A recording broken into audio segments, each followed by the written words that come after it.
the fact that both these teams want to hit, no matter who it is so fun to watch.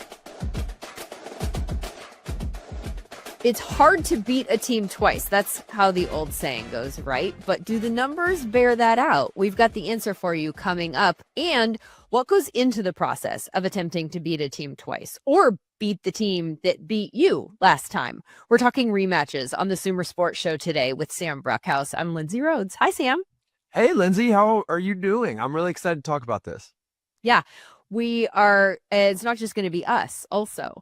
First of all, the reason why we're talking about it this week, we have two very important divisional rematches coming up this weekend. We've got the Rams and Seahawks on Thursday Night Football, and then we have the Bears-Packers rematch on Saturday Night Football. And we have a few guests on the show today to help us get ready for both of those broadcasts. We're going to be talking to Sam Schwartzstein from Amazon Prime's Prime Vision broadcast, a favorite for a lot of us nerds, that broadcast specifically. He's going to talk about Rams Seahawks, a game that will be on Amazon Prime this week. We're also going to talk to EJ Snyder from the Bootleg Football podcast. He also does a Bears podcast called Bear Era, and he's got some thoughts on this week's big NFC North showdown. And finally, we're going to talk to Chuck Bresnahan in just a bit, longtime NFL coach and coordinator who now works with us here at SumerSports as a scout. He's going to give us a peek behind the curtain and tell us what it's like for coaches preparing for rematches, the thought process that goes into that very specific chess match. First, though, the data. Sam, is it hard to beat a team twice? We have lots of data on this with 48 divisional matchups that happen every single year. How many of them are sweeps and how many of them are splits? Yeah, so it's about half and half, which you would kind of expect when you're thinking about a game being played twice. There's a 50% chance, in essence, if everything works out as the NFL hopes it does in terms of parity, that you win one game and then you win the next. As you said, we have 48 of these matchups a year. Typically, we see somewhere between 25 and 30 sweeps, meaning that a team wins both games. So, slightly more often than not, you're getting a sweep. I think that makes sense given that, you typically have a certified top team in a division, then you have a certified bottom team. That team will probably end up winning twice. And then some of those other games are going to be competitive. But typically, it's a toss-up if you can really get two wins against any of your divisional opponents. According to Sumer Brain, just looking at this year alone so far, 24 of the 48 divisional matchups have already taken place this year, been closed out. And we have seen, to your point about half and half, 13 sweeps and 11 splits.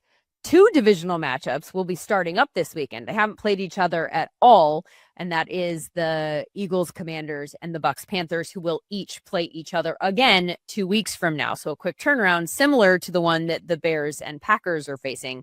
And we were wondering what kinds of challenges were inherent in that. So we have interrupted Chuck Bresnahan's scouting work to come walk us through that. He's currently working as a member of our SumerSports scouting staff that has compiled 2,500 college player evaluations for the transfer portal and over 1,000 evaluations for draft prospects, also getting us all the good details of who is good and in what way. So thank you so much for letting us interrupt that, Chuck. Hey, it's a great interruption at the right time. Give me a little juice.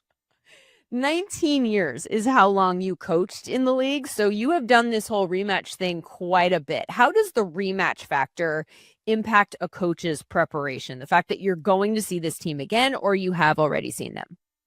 The unique thing is when you get to that rematch, the rematch is one thing, but there's also the possibility of playing a third time in the playoffs. So you definitely have your work cut out for you. And I think the average fan may think that, it's easy because you know each other so well from playing each other so often. Then there's a lot of merit to that.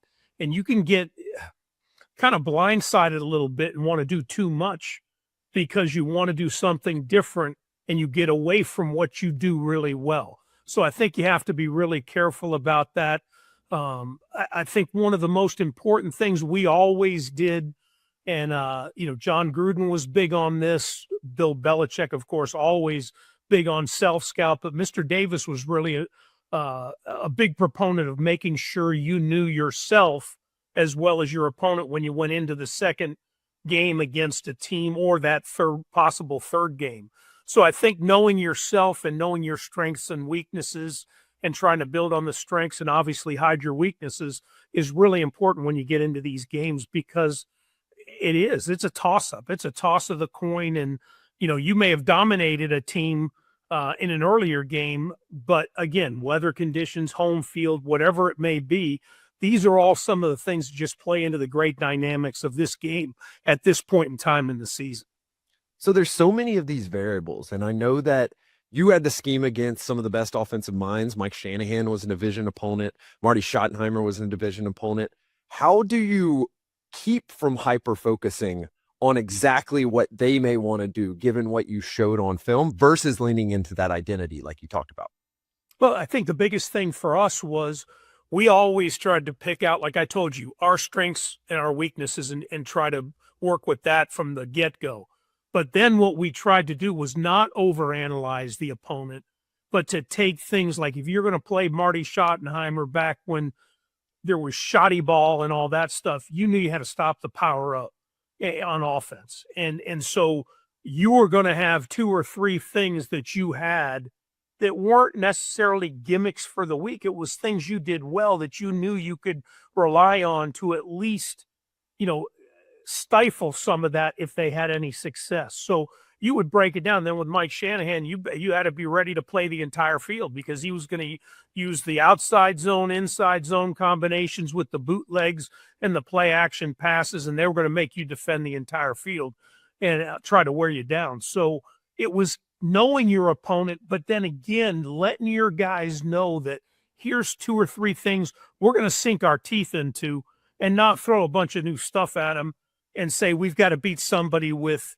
gimmicks or new defenses or new pressures. Or let's go do what we've really, laid our hat on so far and built as a reputation, and then grow with that. So I think that's really important, to make sure you stay within yourself. So let's say you have one game plan for, the first game. How much do you, without going completely away from your strengths and leaning into what might potentially be weaknesses in the interest of disguising what you're doing, how much do you have to change just because you've literally put it all on tape for the second one? Again, I think that's there's a real fine line with that, to be very honest with you, because you want to make things a little bit different so that they're not used to, and they've got to practice. They may not have practiced against a certain look, but at the same time, you don't want your guys having to do things from different positions or different alignments they're not used to. So again, I think it's important that, one of the things that I thought was really important when you got into a second game matchup or a potential third game matchup during a season was we literally had not 2 game plans, but everybody talks about offensive coordinators. They have their opening script, 15-play script, 20-play script, and then they'll have a similar type thing they'll work on at halftime. We did the same thing on defense. So we would have a series of things that we did, and we did really well, but we would hold till the second half, if at all possible. Now, if we were struggling in the first half, it was, you did whatever you needed to do to get back on track. But if you could hold a series of things that your guys were comfortable with, and it may be a personnel grouping, it may be a different alignment up front, that you show them. But if you can have something that you come out in the first 15 of the second half and change that first 4 minutes or so of the second half, that can be game-changing as well. In some of these quick turnaround games, did y'all have a similar philosophy? For example, the Bears and the Packers, they faced each other 2 weeks ago. Maybe you don't want to put everything on tape, or maybe there's certain things you want to test, having an understanding of the circumstances of that game versus the game in 2 weeks? Or is it kind of you lay everything on the table, what works, and then you go back to the drawing board for the game a week or 2 later? There's merit to that question, but it's a lot different from this standpoint as opposed to not showing stuff in the preseason, then all of a sudden coming into the season. You're in the season now. You're in November, December football. You've got to win. Every game counts. And for some teams right now, it's win or go home. And so you're not going to hold anything back.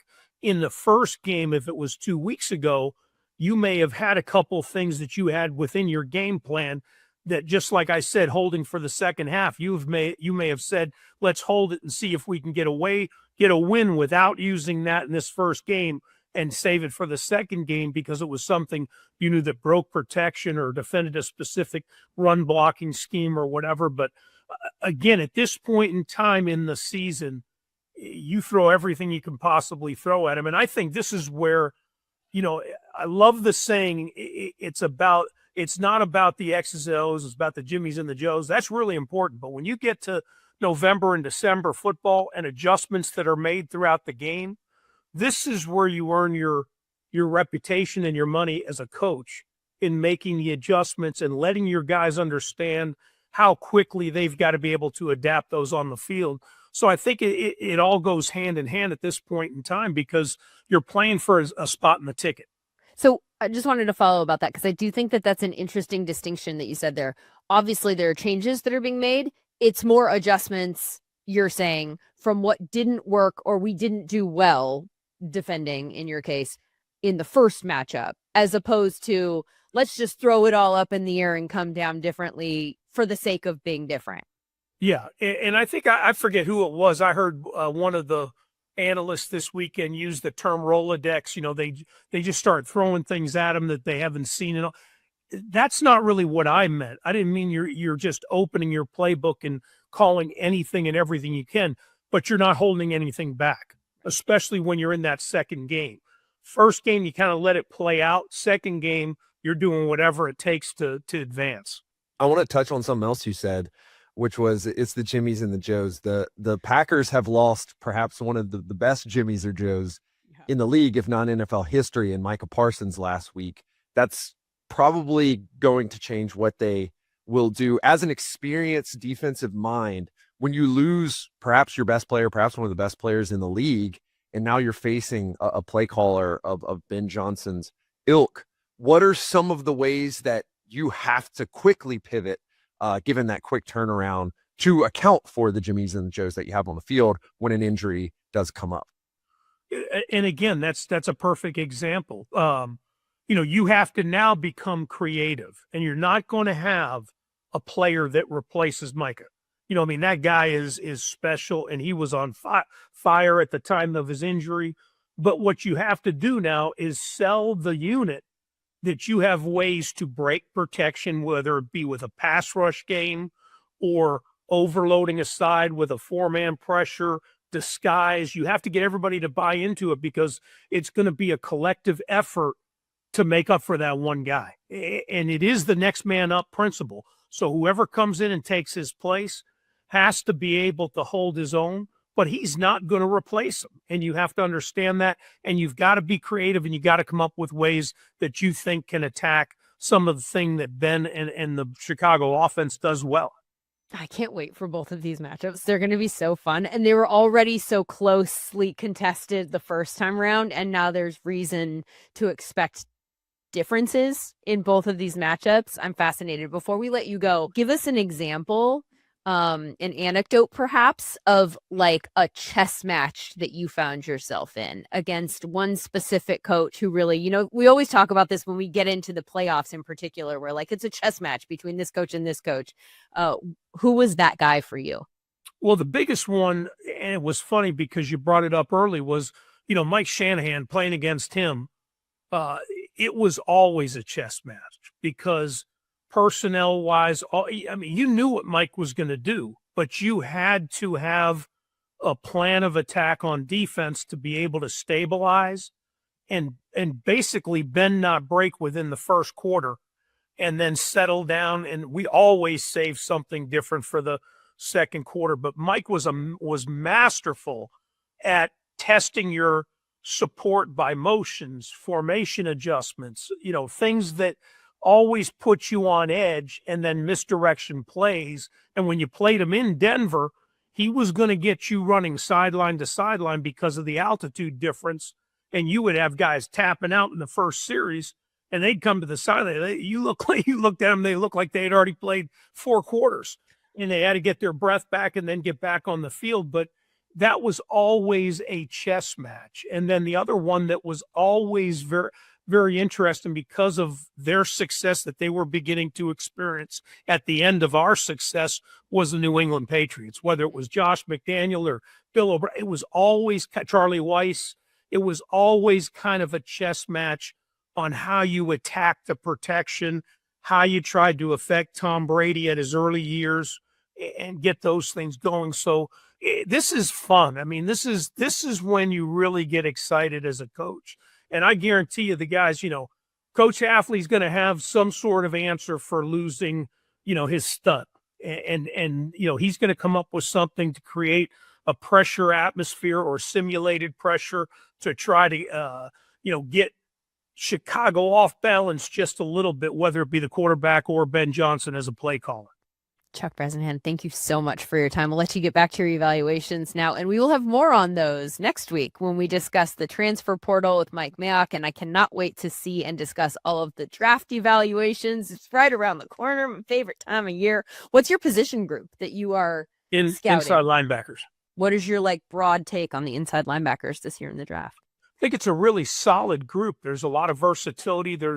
But it's kind of a mix. There's some old school style backers as well as the more new style as far as coverage linebackers that may be a little bit more undersized, but bring athleticism and speed and explosion to the field. So it's going to be fun. It's a fun group to look at and excited to see where this goes. Same here. Thank you so much, Chuck. Thanks, guys. Great job as always. Appreciate being on. All right, back to the rematches now. I legitimately cannot wait for these games this weekend, Sam. These are the top two teams in the NFC right now in Rams Seahawks, the only ones with 11 wins, the leaders in scoring differential. Seahawks have outscored their opponents this year by 163 points. Rams have outscored theirs by 159. Those two numbers are by far the highest in the NFL. Next closest is New England at plus 106. Then we've got Houston, surprisingly, at plus 95. Rams obviously won the first meeting between these two teams in a very close game, 21-19. So they are currently the top seed in the NFC. Seahawks are the 5. That could change. Clearly massive implications here in this game. And for more on the game, let's welcome in one of the people who are going to be broadcasting it, Sam Schwartzstein from Amazon Prime's Prime Vision broadcast. My favorite way to watch a game. Sam nodding his head in approval. Same. Welcome, Sam. It's so good to see you. So good to be on the show. Thanks, guys. What a great game for you to get to dig into. And I know that you are knee deep into prep at the moment. What are you most looking forward to seeing play out in this matchup? I'm excited to see how rematch goes, because I think there's a lot of talk about 13 personnel usage for the Rams and how unique it was. We're going to do a lot of talk on it, but I want to make sure that people understand that this isn't like a identity change for Sean McVay. He still wants to be the 11 personnel group, but what is so fun is he is a hot hand coach. They have high target rates to Puka Nacua when he's going, high target rates in the red zone where Devontae Adams or even Colby Parkinson, Stanford legend, in the red zone. But it's what they do is when they want run over 40% of plays in 13 personnel, 3 tight ends, they're 3.6 yards per play higher than when they're under 40% usage. So what I mean by that is he'll use it, and in that first matchup, it wasn't working great. If you watch the film, it did have some good use, even though the Seahawks matched with nickel, but they have a big nickel and Emanwari, so it's a little bit different nickel than if I were to say the Giants playing nickel with Andrew Phillips. So it's a little bit different of approach that they have. There were some plays that were called back, but with Devontae Adams likely not playing, I think it's a big opportunity to see 13 personnel come back, and then how do they use them? One of the fun things about this game is you're watching film, and if you don't use the next-gen stats or the pro version, you're trying to figure out which tight end is which, because they all wear the same numbers. It's 89, 84, 87, and then you have Ferguson who's wearing 18 to look a lot like 17 or 12 for the wide receivers. So there is so much minutia with how Sean McVay and his staff, even picking the numbers for their players, is to confuse the defense pre-snap. And perfect segue to point out one of my favorite things about Prime Vision, and that is, and I said this before the last meeting, that this is the way I want to watch this particular matchup, because you guys have the player identifiers that happen pre-snap, which help me. I have ADD when I'm watching, and so I tend to just kind of you know, and so in this case, I'll go, that's where the tight ends are. There's 3 on the field right now. There's 2 on the field right now. And so I really love that for this matchup in particular, I get to watch it in this way. Yeah, with Parkinson split out, it's different than when Ferguson split out. When Parkinson's in the backfield, similar from Ferguson's in the backfield, and using the player tags are going to help us try and identify what they're trying to do formationally and how that will dictate what the Rams do on offense. And I think that's just as exciting on the Seahawks side of the ball as well, because here's a team that loves to run 12 personnel. They'll throw out 21 personnel. They'll throw out 22 personnel. They'll make it look different with motion as well. What are your thoughts, especially given, like you said, the Rams kind of turned into an 11 personnel team last time when the Seahawks were there in against the Colts and against the Rams several weeks ago. The Seahawks kind of turned into an 11 personnel team by the end of the game. What are you kind of looking forward to with the Seahawks personnel groupings and where their offense may go?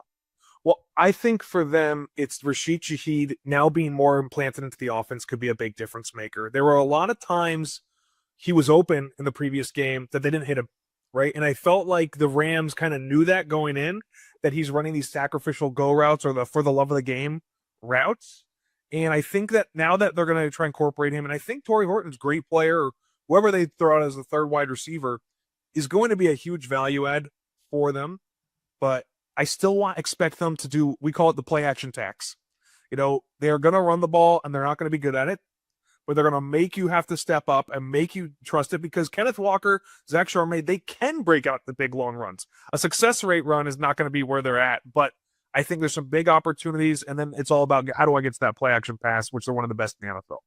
They're so fascinating, and I love that we get to talk to you about this team, because you're on the same wavelength in terms of, like, it's great that they continue to run the ball with the frequency that they do.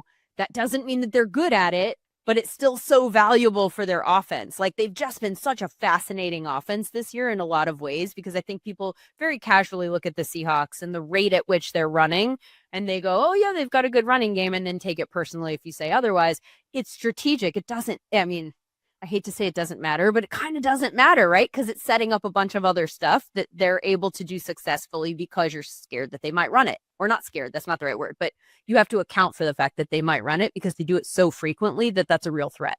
Well, it's funny, what we look at is, and maybe you guys at Sumer can do something similar, it's the run action plays, grouping them together as an EPA per play or a success rate versus all of the plays. So when you're play action, to set it up, how can we actually evaluate that the run that they're committed to is actually setting up that play action? And when you look at just the run action plays as a whole, that unit is one of the best in the NFL.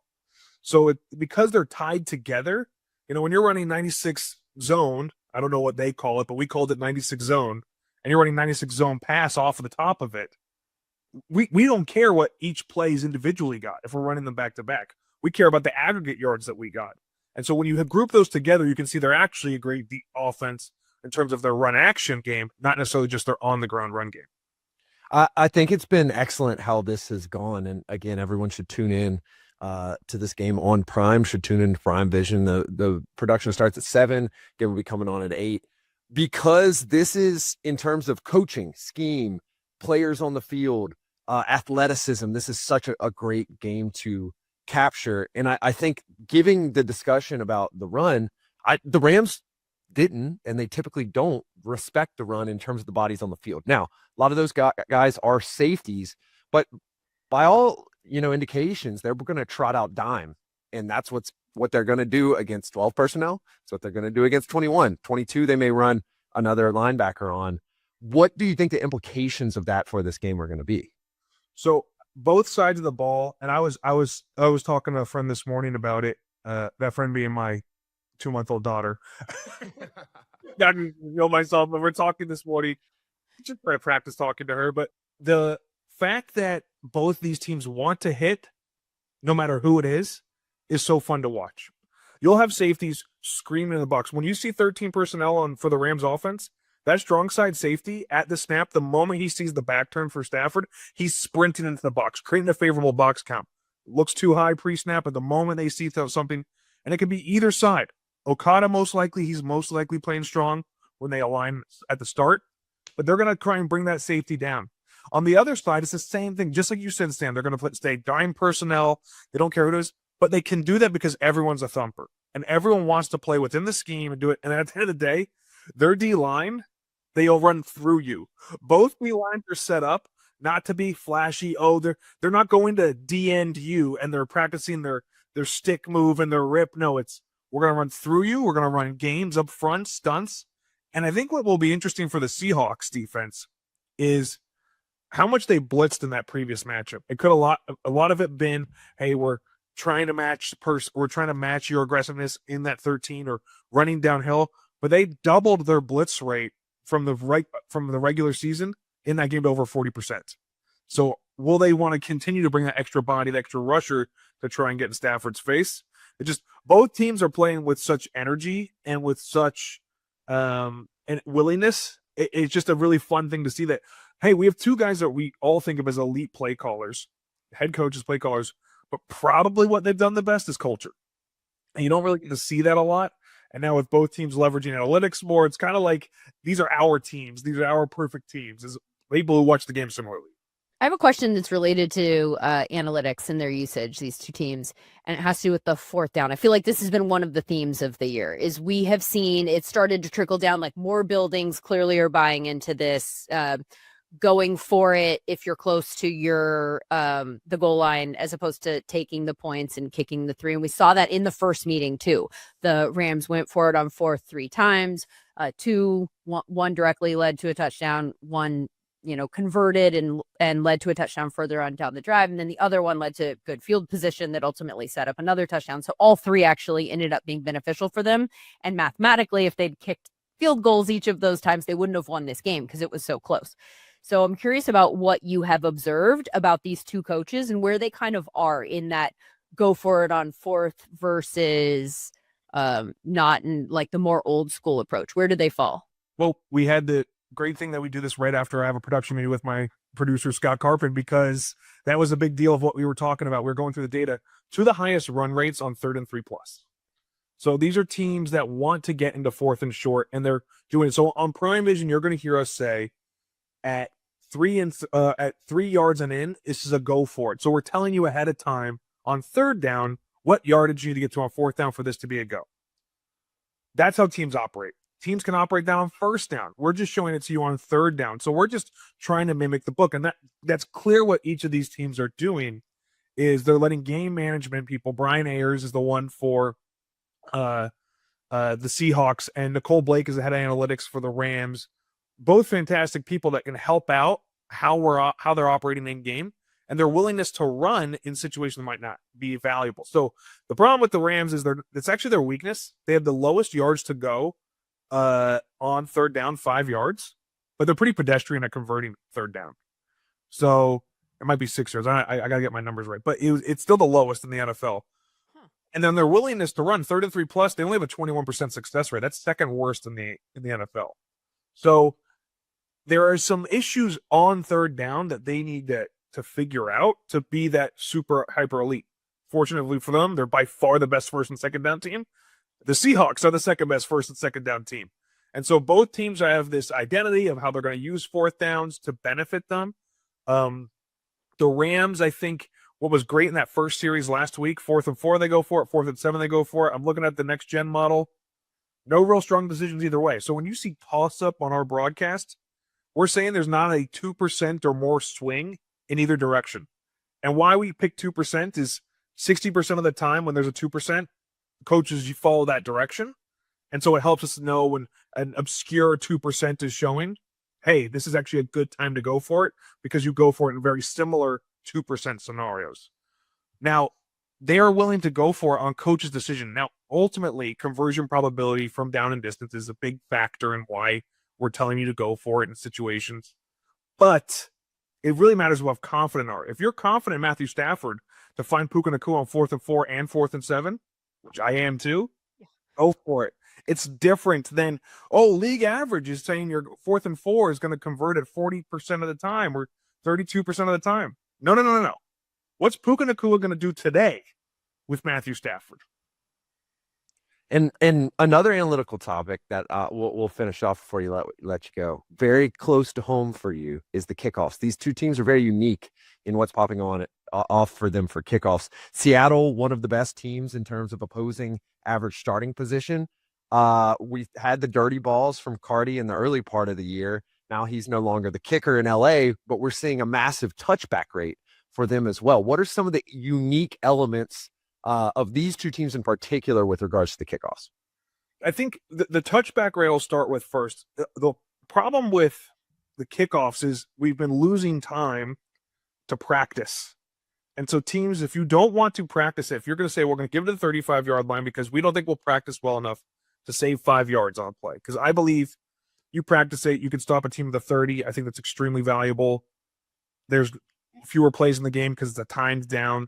But if you don't think that, and you don't want to risk giving it to Rashid Shaheed, which they did not want to in that first matchup, then they're going to kick touchbacks. But you also gain back probably 20 minutes of practice on third down, which is where a lot of these coaches are freaking out, especially if you're an offensive play caller. Now, for the Seahawks, they have Jay Harbaugh, who's fantastic at this. They do some unique things. Sometimes they'll put 2 defensive linemen on the kickoff cover team, which for me is, when I was looking at testing, that was like I loved it because every touchdown happened because you had a D lineman in space. So if you go back and watch XFL kickoff returns, there's some D lineman playing the L3 or the R3. They get beat. So they're doing some unique stuff with it. So more power to them. I think what will be a big difference maker, though, is teams are scoring an extremely high clip when they start on opponent territory. And now you can do that if you're getting a return. And so if the Seahawks aren't going to kick it deep, or the Rams aren't going to kick it deep, the Seahawks lose that advantage. But if the Seahawks want to play their advantage and play that risk, they can, starting the Rams further in their own territory or the risk of them getting out. I think that's what makes the dynamic kickoff so fun, is there's no guaranteed spot where you're going to start with the ball.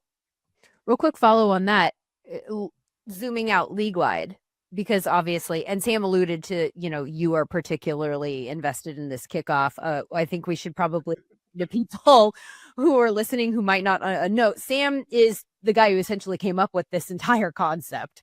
But Sam came up with it, implemented it in the XFL, and then the NFL has adopted it. Which of the teams have you seen lean into adjusting for this specific approach the most? And which ones have not? Like, just to kind of put some stuff on our radar about like which teams are really, in your opinion, maybe, or maybe just the first part of it, which teams are really coverage standpoint. The Carolina Panthers, Eric Eager is a close friend of mine. I think he's had a big impact on, I think we're all analytics, sports analytics fans here. We also love the game too. Like we're not watching a spreadsheet. I think some people think that, because you said a number, you're a spreadsheet person. What they're doing with their dirty ball kicks, which were so strong, I ruled them out of the game. So like I was very nervous to see it. Lindsay, you texted me earlier in the year, like, yeah, what is this all about? Like I have a suspicion here, and I was like, oh, people are on. And so they're doing a great job there. From a return standpoint, I love what the Bills are doing. They have a clear number one in Ray Davis getting the ball, and he is trying to hit it up the middle. Now, for me, running to the edges is the most important, because what people don't realize is the play is mimicking what the play looked like if you stopped the film when the ball was caught in a traditional kickoff. But because of uniformity, we spread you out across the entire field on this version. In reality, you were only 25 yards apart, not 53 and a third yards apart. So people on the opposite side of the field going to try and get you on the edge, that's where you're wide open. Not enough teams are hitting it there. But what the Bills do so great is they're pressing the front side like it's inside zone, outside zone. And then Ray Davis will cut up the middle. And that's what he did on Prime Vision earlier in the season, is they set up all their blocks really effectively to then get into opponent territory. And I think they have some of the most opponent territory starting points. And it's really won them a couple games by being able to leverage the dynamic kickoff return. I love it. There's so many like very, very specific details this season in particular. I mean, always, but now that analytics are kind of taking hold in these different team buildings, I think there's so much more to look into that isn't really obvious on the surface. This game, a perfect example of that. Sam, thank you so much for your time. we will be watching Thursday night. Coverage starts at 7 Eastern, Amazon Prime. And then you click down to the other options and you go to Prime Vision because you will thank me later. If you're listening to this podcast, this is the broadcast that you should be watching. I 100% promise you. Yeah. Also, thanks so much, guys. Always a pleasure. This is really fun. The dream come true to get to chop it up with you guys. So kind. Literally our pleasure, as is the ability to welcome in our next guest to get nerdy with us about all of the aspects of the other big rematch game of the week from the Bootleg Football Podcast and the Bear Era Podcast. EJ Snyder joins us to talk Packers Bears. Hi, EJ. Hey, Lindsay, good to be back. Sam, good to see you as well. This is a fun one. I'm excited about talking about this game. It was sort of one thing 2 weeks ago, and now it's another thing. So I want to get your thoughts on that because the last meeting between these teams was a close game. Packers won. I want to be careful about the way that I phrase this, I think, because obviously I want to give credit to the Packers. But since the Bears are the team that's kind of on the come up, I think, whereas we expected the Packers to be good, my takeaway was primarily about the Bears, to be honest. I know that there are no moral victories, but for me, this felt about as close as you could get to that for the Bears. I was really impressed with their performance. What was your takeaway, EJ? Yeah, the same, and you're correct. There are no W's when you don't get one in the NFL, but there are messages and warnings, and the Bears sent both. And I think everybody on both sides of this rivalry knows that this game is now balanced in a way that it hasn't been for the last decade, quite honestly. And everybody in Green Bay can say, rah, rah, yeah, we won. And they did. You're correct. They deserve credit. They played a good game. They didn't back their way into the victory at all. But if there were Packers fans that weren't worried, they weren't paying attention. And I think it's interesting, too, saying if they weren't worried, because now they are worried. Now they don't have Micah Parsons. And that's not to say he generated a lot of pressures against the Bears. He had a good game. But I thought that he had a very unique Micah Parsons game against the Bears. And now he's not showing up against what has proven to be an immensely mobile quarterback in Caleb Williams. What are your thoughts on the adjustments or the advantages that the Bears may have as a result of Micah Parsons not being out? Well, it's a great question, Sam. And absolutely, when you remove a talent from either side of the ball as big as Micah Parsons, it's not replaceable. That's pretty obvious. We're talking about a top 3 edge in any metric you want in the NFL. And then if we look to the other side, we'll talk about Christian Watson, I'm sure, but he changed their offense. And you basically remove 2 huge impact players. And again, Lindsay said it, you were talking about a close game last time. It definitely shifts the balance. But if we're going Packers centric on what Micah has done for their defense and what they'll need to do without him, again, he's top 2 or 3 in any meaningful measurement you want in terms of pressure, but I don't even think that really covers his impact, because if you really go to the tape and you dig through what offenses were doing every week to try and twist and contort themselves to try and stop Micah Parsons or limit his impact, and he still was able to affect the game. Having a player like that out, we were talking before we started recording about gravity.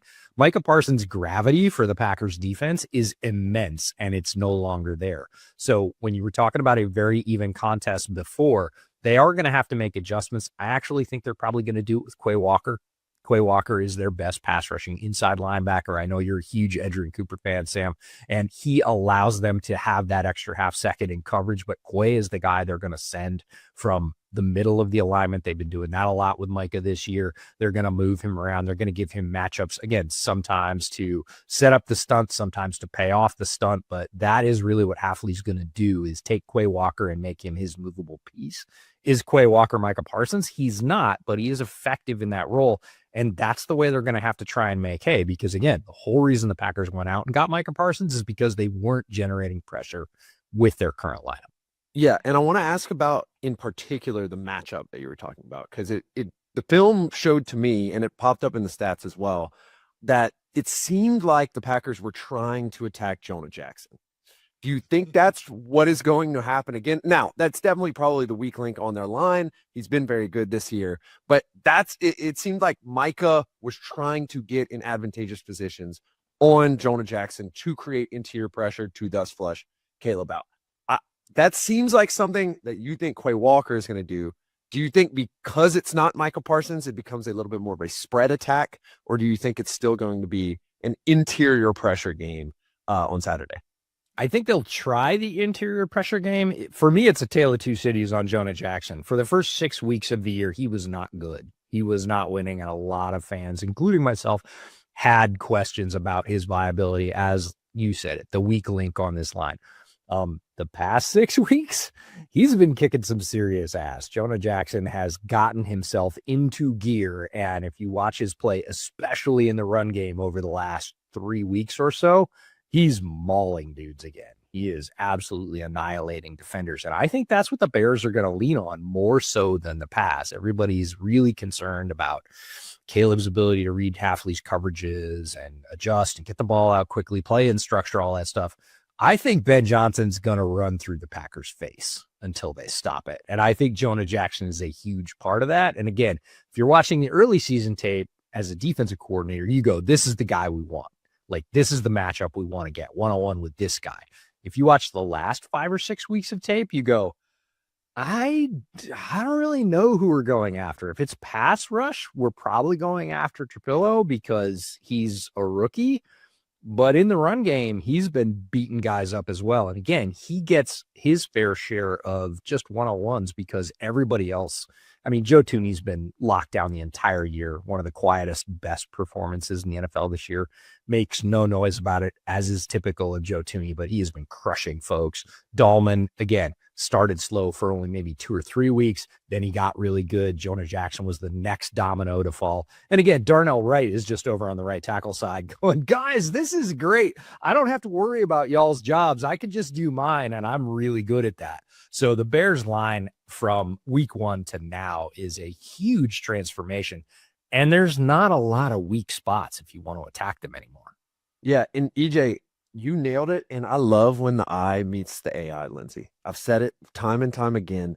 You look at the progression of his season as you add those cumulative weeks in terms of SumerScore. Right around week 9, it becomes league average. Right around week 14, it becomes a little bit better.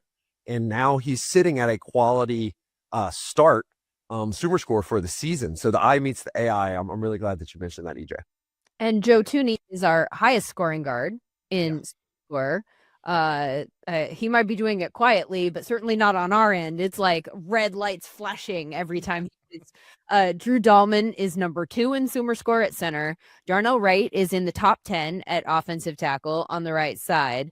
Left side hasn't been as strong, but what I found very interesting about this matchup 2 weeks ago, and you already mentioned his name, Ozzy Trapillo, they've played 3 different guys at left tackle, so that clearly is not necessarily a good sign. But in that Packers game, Ozzy Trapillo played and had the best SumerScore game for a Bears left tackle all season long, which was an 8, which is like a Pro Bowl caliber performance, which I was shocked by.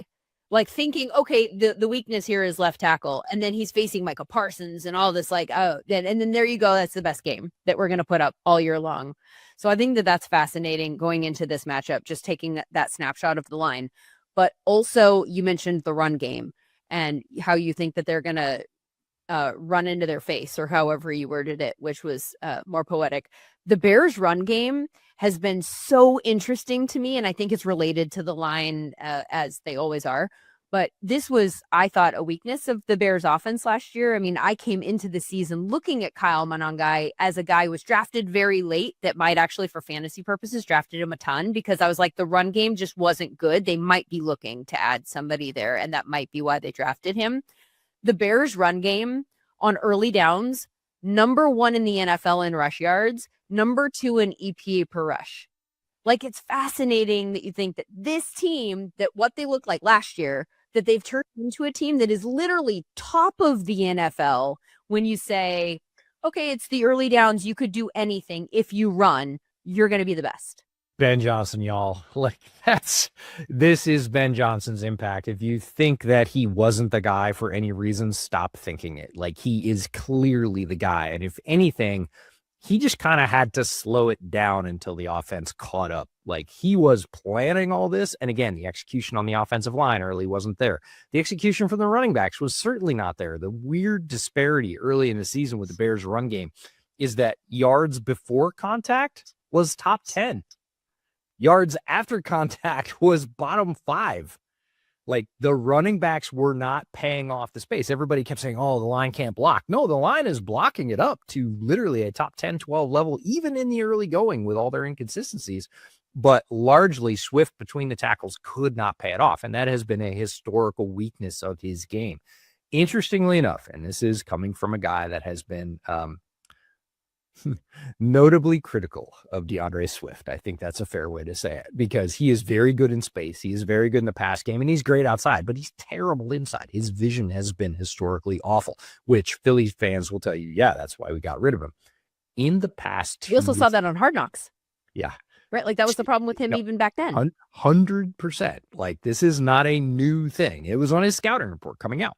And here you go. In the past 2 or 3 weeks, mea culpa, DeAndre Swift between the tackles has been way better. And that is coming from one of his largest detractors in that area. Watching this run game sort of get to where Ben knew it could get to and was just sort of waiting for everybody to catch up, coaching them up and saying, hey, we're not that far away. There's a few things. It's going to be great. Trust me. We're there now. And this is the fully operational Bears run game. And that scares everybody. And it should scare the Packers. Yeah, I'm just like chiming in here with backing up stats because EJ, you're singing the gospel over here. We have some traits that are looking at some of those inside run stuff, season over season. Great data scientist Quinn McLean at SumerSports, and the inside run stuff is starting to look better. He's kind of at an impact starter level there now, according to our Sumer traits, and it's exciting to see all this stuff come together, both on the field and on the spreadsheets. Yeah, it's great when they match up because, again, a lot of people will look at a run game at a very surface level and say, hey, Ben's a run guru. We're 4 weeks in. The run game sucks. This is a failure. And you're like, hey, hold on. The line is blocking it up the way he's calling it. All the investments in the offensive line, to your point, Lindsay, like the difference between this team last year and this team this year. Yeah, you went out and rebuilt 4 of the 5 spots on the offensive line. Who knew? The answer is everybody knew, but Ryan Poles couldn't get it done. Ben, I will die on this hill, probably said that in his interview. Like, I would love this job. I grew up here. I think it's a great town. You will rebuild the offensive line. And I think Ryan probably said, yeah, sure. And Ben said, no, not what you think. Like, we are going top of market across the board.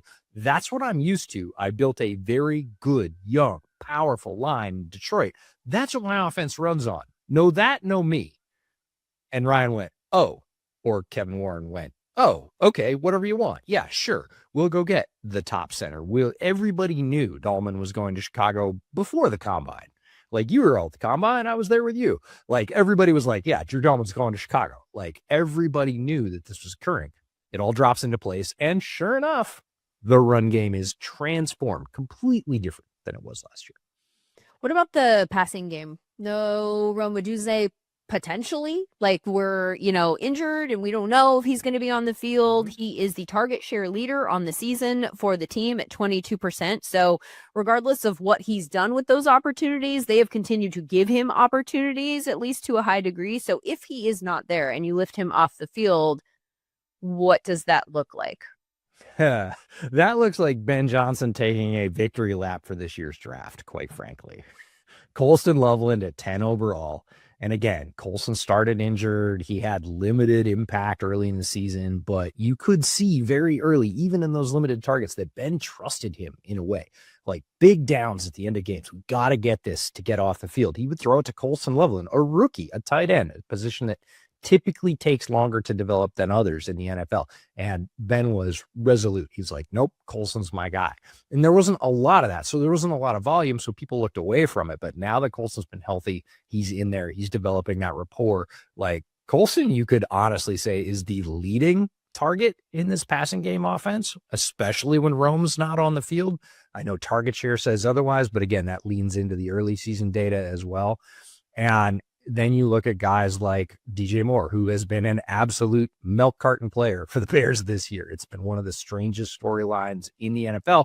Last week, hey, we're going to come on, we're going to score 2 touchdowns. We're going to be an impact player on offense. And then Luther Burden, the kind of extra pick, right? That everybody was like, hey, you've already got a bunch of receivers. You just picked a pass catching tight end in the top 10. What are you doing picking Luther Burden? Seems like a luxury for a team that has a lot of holes. This is Ben going, yeah, look at Luther Burden last week. Look at Luther Burden the week before. I'm going to throw these young guys the ball, and this is going to drive my passing game. These are my guys in my offense. Here's the fit. Here's the roles I envision for them, and I'm going to utilize them, and this is the vision, right? And you can see Caleb rise with that as the targets have come up, as his understanding as a quarterback who did not do a lot of under center play action through his entire career. High school, college, he did very little of it. And Ben said, this is the thing, like, not my way or the highway, just this is the way, young Padawan. We are going to do this, right? You are going to be good at this. And Caleb went, okay, he bought in. And again, it was fits and starts through the offseason. It is a difficult transition. Turn your back to an NFL defense, turn around, and a guy that, again, like necessarily didn't process NFL defensive shifts as quickly as some of his peers. You have to do it even faster. So a lot of people went, this is a match made in hell. This is terrible. This is going to go like nuclear bomb bad. And Caleb has paid it off again, slowly but surely. Sam, I'm sure your data says this from the early season to now, like a slow and steady increase. That, to Ben's credit, he has been banging the drum for it. No, it's working. He's doing the right things. He's looking in the right places. He is playing quarterback like I want him to play quarterback. And now, last week, you come out in the first half, and it's like, oh, fully operational Caleb Williams. Uh-oh, Happy learned how to putt. Like, this is a thing. Yeah, and I think the number that shows this the best by far is the discussion both at USC and year one of Caleb Williams was, how is he going to manage pressure? How is he going to manage getting sacks? He is ninth amongst quarterbacks over 100 plays in sack rate this year. He's getting sacked slightly above 4% of the time. Here are the names of people. Jordan Love, who is the king of pressure sack ratio. He never gets sacked. That's his superpower. He is slightly above him this year. Sam Darnold, Michael Penix, Dak Prescott, these guys who are more pocket passers who typically don't get sacked, they are slightly below him. So that change, I think, is the signifier that, soon we're going to see more completions. Soon we're going to see more in structure throws. I think that's the real challenge in this Packers game, especially one where they're probably going to play a lot of 12 personnel. There's going to be a lot of play action passes in which he's going to be asked to step up into the pocket, deliver over the middle of the field, especially given that they may be missing Roma Dunze, discussions about Luther Burden injuries as well. All that being said, I think this could be the pinnacle game of what Caleb could be, given you're not going to have Michael Parsons on the other side, and also given it's kind of all building up to this standpoint. Yeah, it's huge, and we need to kind of just step back as analysts and acknowledge, like we said this a couple weeks ago on Bootleg, famously, if the Bears beat Green Bay in Chicago to secure the division, their path to the playoffs, Chicago is going to go ballistic. Yeah. Like, the cap is going to come off, and rightfully so. This is, again, a decade of frustration being played out on Soldier Field. If they take this from the Packers at home, it is going to be something we haven't seen in a very long time. In terms of the pressure game and Caleb's escapability, which has been absolutely Houdini-like. He is one of one in the NFL right now in terms of how he escapes pressure. I think about Russell Wilson when he broke on the scene and he had that little back turn, right? He could sense sort of preternaturally pressure from the backside and he would spin out. He was the guy that like popularized that move. Now all quarterbacks do it. High school quarterbacks do it, but it was really Russ just spinning out of that pressure, getting free and making another 1.5 seconds for him to go do something good. Caleb is doing that, but he's doing it completely differently. He is ducking sacks. He's a little bit shorter than your average quarterback. His bottom half is incredibly strong. He's He's Patrick Mahomes in this way.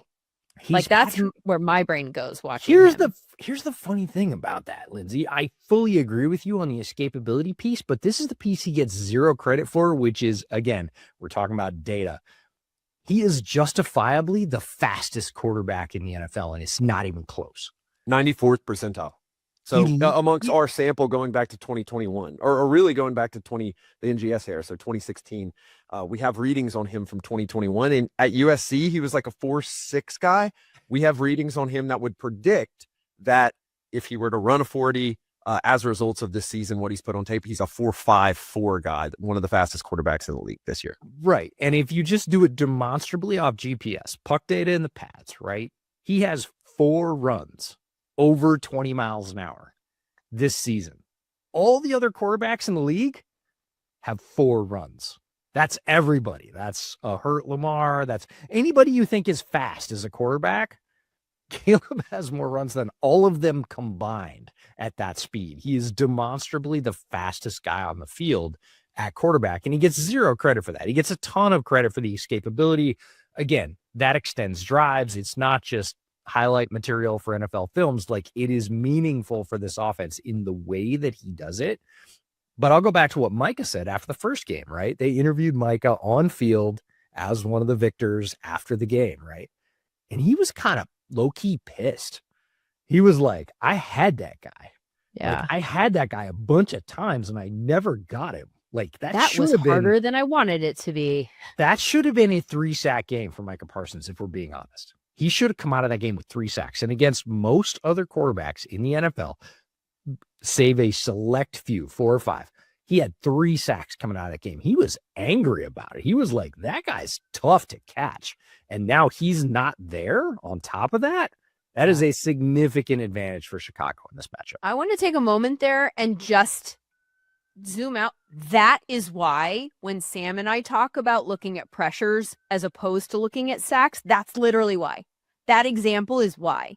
Because in that game, you're saying he should have had 3 sacks if it was a less mobile quarterback who didn't do Houdini-like things to get out of those sacks. That's about the quarterback, not about Micah.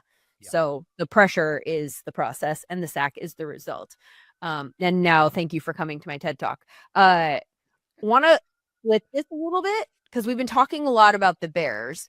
In what way do you think the Bears need to be most worried about the Packers in this game? Like, where are the holes in this matchup that maybe where the Packers have an advantage? It's Jordan Love. Jordan Love versus the secondary. The secondary is hit or miss. If they don't get takeaways, they're in big trouble. And they have been getting takeaways at a league-leading rate, which is awesome. But as you all know, especially as data scientists, regression is a thing, and you cannot count on it for sacks, for interceptions, whatever else. And if this defense doesn't get interceptions, they are in deep, deep trouble. And again, it's all because of injury. Like, Jalen Johnson came back. He got one last week, which is great. He's been gone most of the season. Kyler is now probably shut down for the entire season. Literally 2-3 weeks ago, we were on cornerback 6 starting outside for the Bears from, if you're looking at preseason predicted started lineups. Tyreek Stevenson's missed time with injury. Terrell Smith never made the field. They drafted Zay Frazier in the 5th round. I was excited about him as like the 4th or 5th corner. He would have been a starter at this point in the season. Nashawn Wright, who was a cast off from another team, like, is leading them in terms of the secondary. So you can have a good day, but Jordan Love's been playing an extremely high level this year. I really think he has taken a lot of the fat out of his game. His YOLO throws are way down. It used to be like, look, he's going to give you explosive plays in the pass game that are going to win you the game. He's also going to give you negative explosives. And Matt LaFleur was just gambling that one would be greater than the other. And generally he was right. This year, Jordan Love has taken many fewer of those "what are you doing" shots. And the result is, yeah, that's a top 10 quarterback in pretty much any impact metric you want to look at. So if you're looking at mismatches for this one, the Bears secondary has to play up to what they think they are. And trust me, they believe in what they are, but that's got to hold up against one of the best quarterbacks in the NFL. Do you think there's any vulnerability with the improving but general lack of identity with the Packers offensive line? Do you think that there is a vulnerability that the Bears can take advantage of? Sam, I would so love to say yes. I would so love to say that the Bears' bevy of high-efficiency pass rushers are going to shred the back. Look, one, I'm a Bears fan. I'm fully aware that historically that's impossible. And two, there aren't a bevy of high impact pass rushers for the Bears. They have not been able to capitalize. It is one of the weaknesses of their defense. Montez has played okay. I would not say he's played up to his contract, but he's played better than anybody else. And they have had fits and starts. Javon Dexter started out pretty hot. He cooled. Grady Jarrett's, quite honestly, and this pains me to say as a huge Grady Jarrett fan, one of the worst free agent signings in the NFL. He has been an absolute nothing. The young guys, Booker's had his flashes. We've seen Hardy have a couple of games where it was like, hey, is this guy going to be the thing? They don't have the ability, regardless of the offensive line, to really take over a game from the defensive line perspective. So I would love to say yes, but every other instinct in me says, yeah, probably not. What about the wide receivers? Because when Sam started that question, I thought there was a possibility that rather than him saying offensive line at the end, he was going to say wide receivers, because I think that the Packers wide receivers are good enough. Certainly, like you talk about Jordan Love being a strength of the team, and that's an advantage that they have in this matchup. But the wide receiver room has been so interesting to me in that it's just so clumped together. Like you have Christian Watson who does a specific thing, and then I feel like he's the only one who does a very notably specific thing for them. Matthew Golden, you talked about the Bears knocking it out of the park with their, draft with him, even though he hasn't been utilized to the degree that we thought he would be this year. Matthew Golden as a first-round wide receiver has been just like, I can't wrap my brain around what's happening there. He's 5th on the team in target share. Like you draft a guy in the first round, you think that is your target eater. Like that's literally why you draft that guy there. So I'm a little bit confused on a game-to-game basis still, and bummed that this is the case about which wide receiver it's going to be. Yeah, if you are a fantasy owner of a Packers wide receiver, my condolences. I'm sorry. It's very much like the Shanahan curse, we'll just call it, for wide receivers in San Francisco, where he basically was like, who's projected to be great in fantasy this week? Cool. No targets for him. Totally. And it is troubling. And if I was a Packers fan, I would be worried about it because you have a lot of the same guy. You have a multiple of guys that can do the same thing outside of Christian Watson. And Christian Watson, I called him earlier this week on a podcast, the ultimate glass cannon. And that's actually complimentary, not derogatory.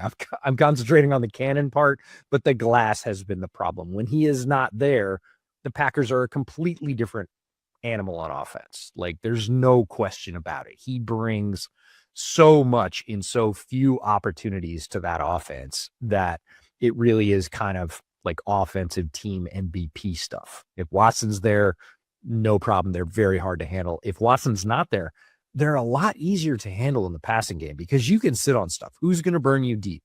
Reed, maybe. Like again, but he hasn't been healthy. He's back this last week and definitely made an impact right away. But again, are you worried in the same degree about Reed and Watson down the field? Only if you're nuts and don't watch film. Like Watson pays that off. Reed pays that off, sometimes at a much lower rate. So is it a threat? Sure, but it's the kind of threat, wink, wink, nod, nod, that the defense isn't going to worry about on a down-to-down basis. So, can they – I'm sure they're looking at the secondary and looking at the names and going, oh, we got this. Like, we're going to have a great day. Dennis Allen might surprise them a little bit. They're not going to have a great day, I don't think. Could it be the one big play? Sure. But again, it's outside in Chicago. Last week, famously, it was the 4th coldest game in Chicago history. Like, we're talking about elements that are not great for throwing the football. Real football, though. Real football. Yeah, for sure. People say bear weather all the time, which I laugh at because the new stadium is probably going to have a roof, but there you go. In this particular game, in this matchup, it is most likely going to be windy and the ball is going to be very hard and slick, which means, look, if you're counting on big plays out of your passing game, good luck. By the way, Watson's ADOT, I just looked it up. It's sick. It's 19. Yes. It is 19. Like, wait, how is no. He literally, so him and Alec Pierce are two players that, okay, I love wide receiver statistics. Me and Lindsay have covered it extremely deeply. Like, wide receiver statistics are the holy grail of football statistics. Mm-hmm. We know who's good at wide receiver, which is really fun. And whenever someone is breaking the wide receiver statistics, it is insane. So there's two players who have had an excellent yards per route run on a quality of near 20% target share at that A dot. It is Alec Pierce this year, Christian Watson at a limited sample this year, and Christian Watson 2 years ago. No one going back to 2022 or really like 2020, 2016 has even gotten remotely close to those two. That's what a difference Christian Watson makes in this offense. Yeah, he is the thing. And again, this is the AI matching the eye that you said earlier in terms of when Christian Watson is on the field, what the Packers can do on offense is completely, like, it flips 180. Like Jordan's Love, like, bombs away. Let's do it. And it pays off. Like, you're like, oh crap, that's 50 yards in a chunk again. And without it, there's none of that. Again, Jaden Reed once every 3 games, maybe for 30 yards. It's completely different. And very few players in the NFL, when they are there, change the offense as much. I would argue even CMC is less because Shanahan has found a way to get production out of other running backs. Not the total touches production of CMC. Certainly the whole boat is built out of him in San Francisco, but like, he's still managed a good percentage of that. LaFleur, in terms of the deep passing game, 15 plus yards minus Christian Watson, it is 2 totally different graphs. Definitely. So, EJ, when going into these big matchups, I always try to pick up 2 statistics or a statistic or 2 that I want to follow during the game. Sure. I think just discussing the Christian Watson element, some of the other elements with the offensive line, I'm really going to track when the Packers are on offense, their pass rate over expected. Because I think if we get locked into the Matt LaFleur, I want to run it in cold weather. Yeah. I think the defense has a chance to get those kind of turnovers, fluky plays, the variance type stuff, just because they're not going to have Jordan Love with the keys in his hand, and he's been playing really well. What I'm really interested in on the offensive side of the ball for the Bears is their early down success rate. I think if they are in 12 personnel, they're able to keep the chains moving.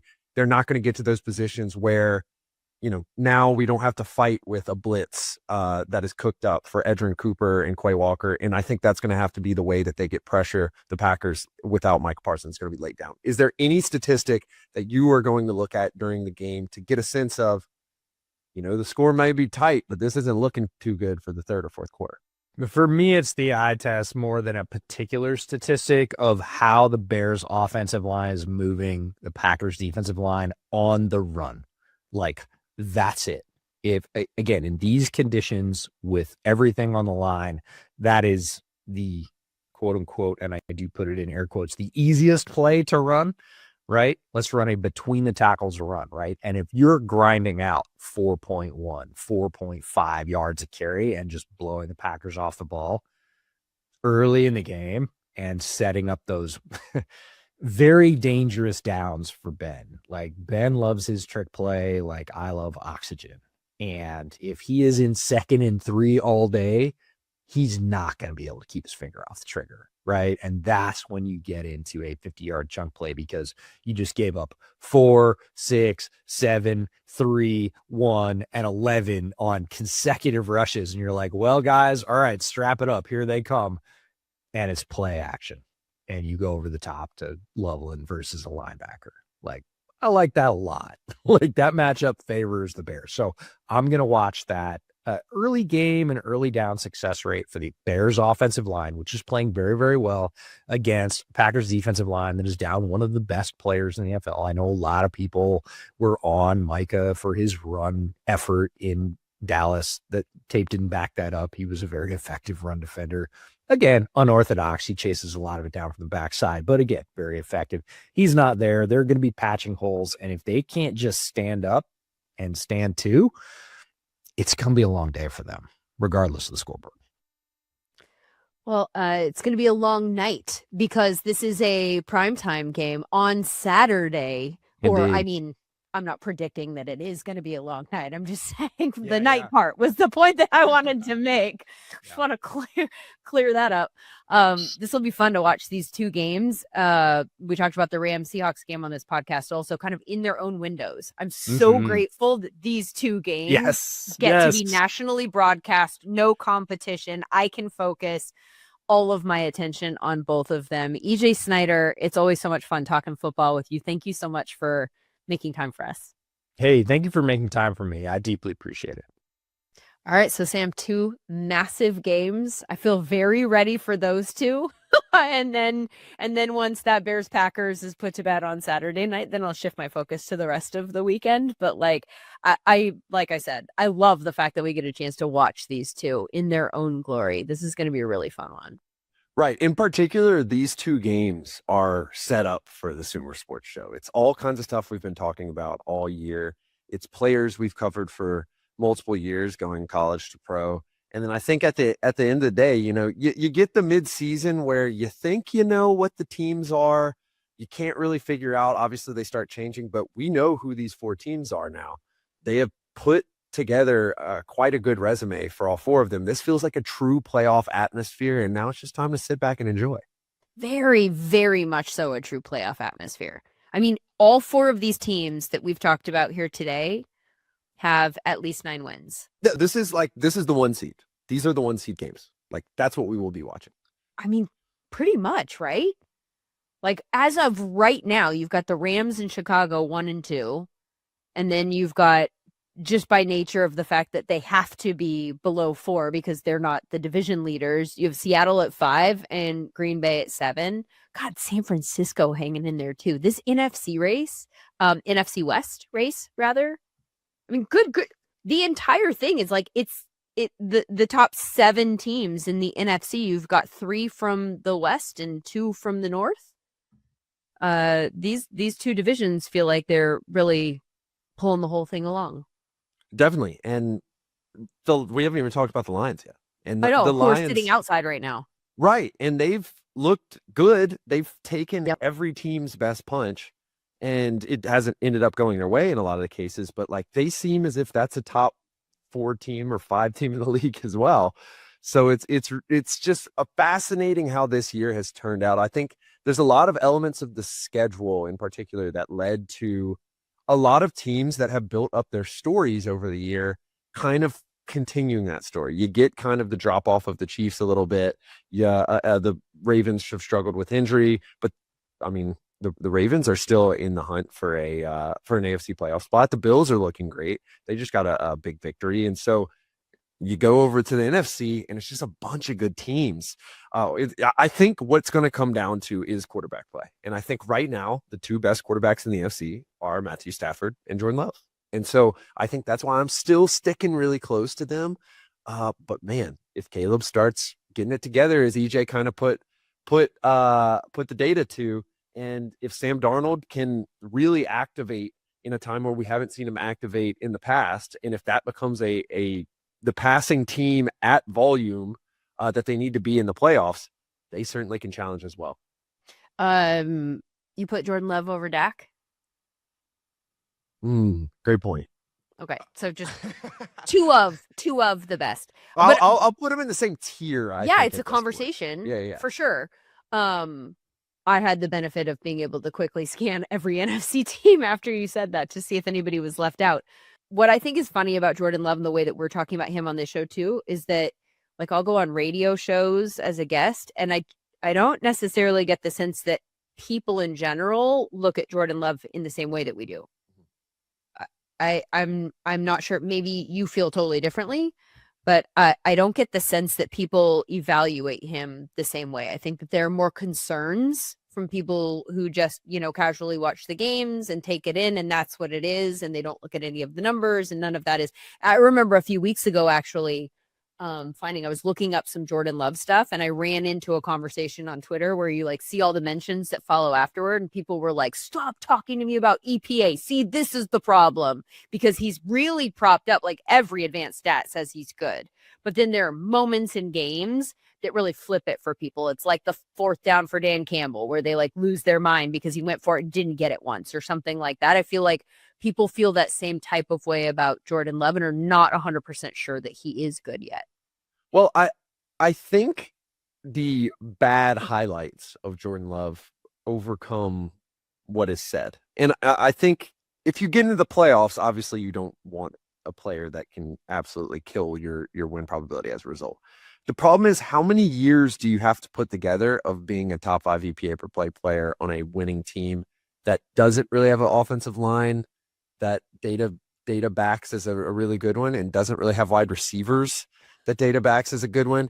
And I guess you can point and go look at Kyle Shanahan, his ability to make quarterbacks look really good, but it doesn't feel the same. And now Purdy, I think, is probably not in the love Dak tier that we were talking about. Like, he's probably a hair behind, but it's a little different with Purdy now. But there's just there's too much data at this point to say, like, he's not a guy who can win games. And, or worse yet, that he's a guy who's actively hurting you. And they talk about, like, Toyota-thon, December, Jordan Love. I mean, there's a reason why that's the case. It's because he's a really good player. Wait, what do you mean Toyota-thon, Jordan Love? What are you talking about? Wait, are you not familiar with this? No. I Lindsay, mean, yes, I am unfamiliar. Oh my God. I am so happy you do not. Do you really not know about this? I don't know about Okay. this. Do you know what Toyota-thon is? Yeah. Okay. So, like, when the ads start coming on for Toyota-thon around the Christmas season, Okay. Jordan Love is, like, statistically the best quarterback in the history of the NFL. I'm not joking. And it's the course of, like, 16 to 20 games at this point. Like, it's absolutely crazy. And it's happening again this year. I just put in Toyota-thon into Google, and the second thing that auto populates is Jordan Love. It's a thing. I don't know. I don't know what to apparently. tell you. How did I miss this? I don't know. I feel like I need you to keep me in the loop better. I blame you. Hey, maybe you got to catch up on local advertising, I suppose, a little bit more. Maybe Toyota just needs to take advantage of this. Then everyone would know about it. Okay, one more note that I wanted to make real quick before we say goodbye. Chicago's divisional record this year is 1-3. Green Bay's undefeated. I mean, I think this is the flip of what we talked about with the Chiefs, right? Where it's like the Chiefs look like a really good team, but they haven't won games. And I think this is something when we go into draft season, Lindsay, that we should really, really closely look at, because this feels like very similar to the discussion we had about the Bucs last year, where the Bucs, like, doubled down on all this stuff and the team kind of fell apart. But that's the reason, frankly, at this point, why they are still chugging along, or at least somewhat competitive, because they did double down at the wide receiver position. They did double down at all these other places, and now they have a little bit of depth. I think that if we see the Bears take some swings you wouldn't expect from a team who is competing for the 1 seed, I think it's probably because of things like their point differential being low, because they couldn't really win. They couldn't make it happen in their division, and that's not going to change anytime soon. And there's a real case that they have been aided by luck. I believe their Pythagorean win, which basically looks at point differential and uses an optimization on the exponent. There's a formula for it, but basically when it comes down to it, it's point differential. They're more like, a 7 or 8 win team. They're a little closer to 500. And so it's definitely something to keep an eye on in the next couple of weeks, but even more so in draft season as they try to rebuild a team who looks really great. And I think the best example right now is the Commanders, right? The Commanders were in this same spot, young quarterback, a couple of great acquisitions. It seemed as if they were doubled down. They got older at positions rather than trying to build as if they were a young team that wasn't that good. And then all of a sudden the wheels come off and they're probably going to have an early draft pick. Commanders minus 84 on the season in scoring differential. Yeah, not great. All day. But we're not gonna. We got games right around the corner. Thank you so much for being with us this week. We're back again next week, taking a look at the transfer portal. It'll be Sam and Mike Mayock with you for that one. So if you are a college football fan, there will be some names to keep your eye out for. But also, I think that there's like a bigger picture, as there always is on the SumerSports show, way to evaluate the transfer portal and the process and how it impacts everything else in football. So we'll see you again then. Thank you so much for being with us now. Have a good rest of the week.